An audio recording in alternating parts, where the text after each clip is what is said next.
Intel lays the smackdown on AMD, and then comes out and lays the smackdown on Nvidia. And Samsung's phones are gonna lay the smackdown on fireproof stuff because they're ballooning. Let's get into the hot news, everybody. I'm your Brett host. We're gonna be going over the hottest tech news I can find on the internet while you enjoy your breakfast. And today's top story is kind of what I was alluding to yesterday about how AMD's time at the top with the Ryzen 7000 series was temporary and something that we were imminently awaiting with Intel's 13th gen. And boy howdy, did they deliver, at least according to what Intel's presenting. Obviously, wait till third-party benchmarks before deciding anything as far as purchasing. But as far as what Intel's saying, this CPU generation's looking like it might have an AMD beat. However, I want to caution you, it's not in the way that you think, okay? Everybody's talking about the top chips, which we're going to go over because that's where Intel and AMD like to beef the 13900K versus the 7950X. But just wait a second, that's not the most exciting thing that's happening here. So 13th gen officially getting announced. Raptor Lake is here, up to 125 watt TDP on the desktop chips, and they will be coming out on October 20th. So you only have to wait a couple of weeks in order to get third-party benchmarks to see how do they really stack up against AMD's Ryzen 7000. So I'd caution you, just if you're looking to upgrade to a brand new system right now, hold your horses for a couple of weeks, and that way you can have a good indication of what's going on. But Intel announcing their preeminent chips like they always do, the 13600K, 14 cores, up to 5.1 gigahertz, the i7 13700K, which is going to be 16 cores, up to 5.4 gigahertz, and then the top Mac Daddy i9 13900K at 24 cores, up to 5.8 gigahertz. Those are some mighty chunky numbers, and you can see the full stack of the unlocked chips that they're announcing right now, 13600KF all the way up to the 13900K, with really respectable price points. The 7950X coming in at $699. The 13900K is coming in at $589. You want to cut out that integrated GPU, you're down to $564. You're looking at the 13700KF, which is going to be $384 compared to something like the 7700X, and then the 13600KF coming in at under $300 for 14 cores compared to AMD's 7600X for 8 cores at $300. But the key difference here, the thing that I think I'm most excited for when it comes to the 13th gen, is that they are still compatible with DDR4. Just check that, 13600KF, you can buy that chip for $300, 14 cores, still can support your DDR4 setup. It is not upgradable in the future. We're likely not going to get another year of this chipset, but in case you don't want to spend the extra price dollars on DDR4, you want to keep DDR4 from a previous system, you can do that with the 13th gen, which gets me even more excited for the chips not officially announced today, but will be soon coming. Something like the i3 13100. If it has the multi-core enhancements that we're expecting out of Intel, instead of just getting the 4 cores and 8 thread setup that's on the 12100, maybe something that's 4 performance cores and 4 efficiency cores, an 8 core CPU for $99 that can still support DDR4. That's going to be really impressive. And considering the pricing of everything that Intel announced already, it would make sense that Intel would keep the pricing parity between all of their chips, even towards the lower end. So Intel announcing a whole bunch of stuff for this 13th gen, again, up to 24 cores on the highest side of things, PCI Express 5.0 support, Thunderbolt 4, tons of great stuff, DDR4, extra overclocking, but they also announced that we should get 50 plus processors coming through the lifespan of 13th gen, again, giving credence to something like an i3 13100. And this is an area that AMD has been significantly lacking in ever since like first generation Ryzen. We haven't had a good low-end chip since Ryzen 3 12100 AF. Yes, the Ryzen 3 3100 and 3300X launched, but those were so paper launched that it was not even funny, and very few people got them anywhere near AMD actually said that they were going to come out. So the priority for AMD, which makes a lot of sense, lower margins on these lower end chips. They're not as profitable, so they're not going to put as much time into it. Intel, on the other hand, is coming out with these mid-tier and low-end, really great price to performance chips. I mean, 14 cores for $300. That is actually really crazy. And yes, 8 of those cores are efficiency cores, but what we've seen from benchmarks with the current Alder Lake setup is that those efficiency cores are actually still really strong. They're as good as previous generations' fully fledged gaming cores. So we're getting really good value in the mid to low tier from Intel with this generation. They can fight over the top end, the 13900K versus the 7950X, which Intel did put out. I'm less interested in this, just to be quite honest, because it's going to change no matter what's going on. Intel showing off that the 13900K on average beats the 12900K. It's 41% better in multi-threaded performance, 15% better in single-threaded performance. This chart it's ruffling a little jimmies because it's showing the Intel chips versus the 5950X. Intel wouldn't have the 7950X to compare it against before this presentation, but they also compared it to the 5800X 3D. Can you easily spot it in this chart? No, you can't, because it's just this little line. Of course, the best gaming CPU that AMD had on the market is something that Intel is obfuscating in their charts, which is bad. They could have added an extra line to squeeze it in to actually make it a realistic expectation here. I would have preferred that, but we do see that the 13900K is going toe-to-toe in some games with the 5800X 3D and beating it outright in a lot of other games. It still seems to be a really good generation when it comes to these games that Intel is quoting right here. Again, obviously, wait for third-party benchmarks to compare it against the 7950X if you are indeed looking for the highest end chip, but it does seem like something like the 13900K would be better in multi-threaded applications for workloads because it is going to be 24 cores as opposed to the 7950X's 16 cores. But also with that, I hear a lot of people in the comments already screaming, but Brett, they're going to release 3D V-Cache for Ryzen 7000, to which you are absolutely right.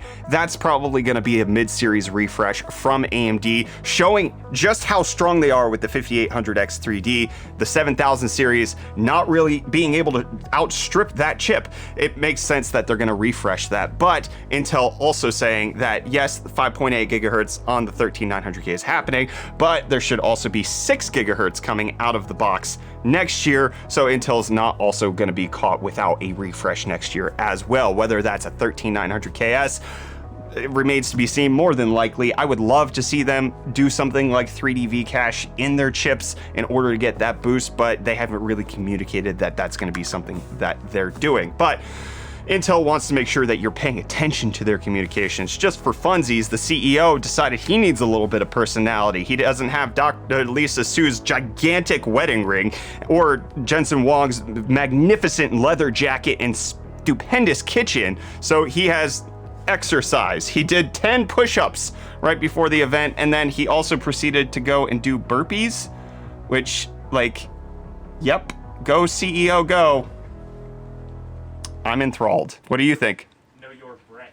I am Brett, thank you. But that's not all we got out of Intel. We also got some GPU announcements because the CEO of Intel wants you to know that probably the CEO of NVIDIA is speaking out of turn when he says Moore's Law is dead. In fact, he said Moore's Law is not dead, with the announcement that the Arc A770 GPU is going to launch for $329 and come out on October 12th. So this is a GPU that Intel has said will be directly comparable to something like the RTX 3060 and 3060 Ti, hitting somewhere in the middle of that. In its best games, it's going to outstrip on the high end. In its worst games, it's probably going to be closer to the 3060 on the low end. And so that price is really good in terms of where the current market is. NVIDIA not getting rid of the RTX 3060, so it just kind of fits in the current market. But the CEO of Intel saying, we are with gamers delivering and hearing the complaints of higher prices. You should be frustrated because you are missing out as the gaming community, and today we're fixing that, adding in that Moore's Law is not dead with these chips, and that Moore's Law is alive and well, and that they will continue to be the stewards of Moore's Law, which NVIDIA's CEO Jensen Huang saying that Moore's Law is dead because he doesn't want you to have cheaper GPUs. The days are over of cheaper GPUs. So I do think that this is a good indication that Intel's highest end GPU is going to be $330. It shows that they have modest expectations for these graphics cards, and from what we've been seeing from their marketing, they're giving good expectations to the community that these things, you need to have resizable bar support. It's not going to do well in DX11 games, so you need to hold off on that. DX12 is kind of where it's going to shine, and Vulkan, but it also, they're coming out and saying that 65% better at peak performance versus competition in ray tracing, which, like, if you're comparing to NVIDIA, That's really impressive. If you're comparing to AMD, that's mediocre. I don't know which one it is. Competition's kind of vague at this point. I need more details on that, which they may have provided on a page that I don't have access to, but the limited edition ARC A770 coming out October 12th. No real details on the A750 or A580 when those are coming out. However, Ryan Shrout confirming that we should be getting some more of those details this week. But also in some things that were happening in the Q&As after the event, it did seem like, according to Dr. Ian Cuttress, who's reporting about this, saying that Pat Gelsinger is making plans for long-term future regardless of short-term loss, even if that means managed risk investment like BlackRock pulling out. Perhaps more will happen, and confirming as well the CEO saying that he's committed to the three GPU family that they have: integrated, discrete, and enterprise, which obviously just means that Intel is killing all of it. That's what you need to take from it. One YouTuber said that Intel's killing off its discrete GPU. The CEO says that they're not. I know who I'm listening to. Intel not just taking pot shots at AMD or Nvidia, they're also gonna kind of take a shot at Apple with their new Intel Unison app.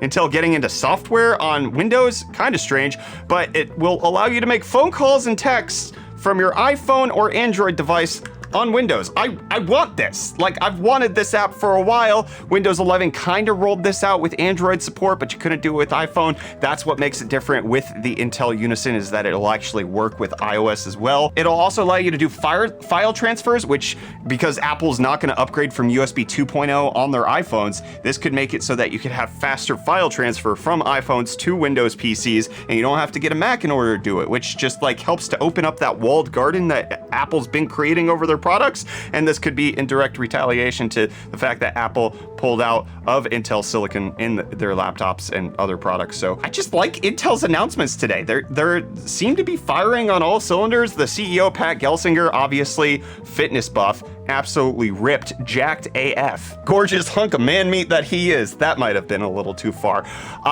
He does seem like he is very committed to taking the company back on the right track. And even though he can be quite aggressive with his language sometimes, it does seem like he's actually very committed to the roadmap that Intel has laid out.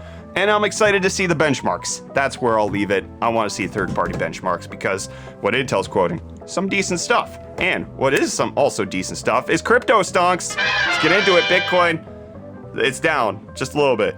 It went up and then went down. It went over 20 and then went back down under 20. It's now at 91.34. Ethereum down as well to be at 13.22, and Dogecoin down as well to be at 6 cents. No! You got a lot of Dogecoin? So much. You get so much Dogecoin? It's not worth as much? So much Doge. Oh no. Well, Reece can't Doge UFD Deals any longer. What was your excuse for yesterday, buddy? Thank you, Brett. As you could tell, I kind of had something in my throat yesterday, but don't worry, I'm good. I got your deals and I won't keep you guys from them any longer. Because we have the Razer Viper Ultimate Lightweight Wireless Gaming Mouse and their RGB charging dock. This is actually the Cyberpunk 2077 edition. They're either capitalizing on the newfound popularity or they're just fans of the anime. But either way, this is going for $79.99, which is $80 off and a whole 50% off. But Razer's keeping these deals going with the Razer Kio X, which is their 1080p streaming focused webcam. It's currently going for only $49.99, which is the whole 38% off. And last but not least is the Corsair 5000D, which is their tempered glass mid-tower ATX PC case. The white version of the case is going for only $110.50, which is $64.49 off, or 37% off. Don't forget, you can find all these deals and more linked in the video description, and I'm gonna let you guys get back on with your hot news. Yeah, that's why I thought. He doesn't even have an answer because he got shedded from the loads. It's a problem they have in South Africa. They have so many sheds they have to offload.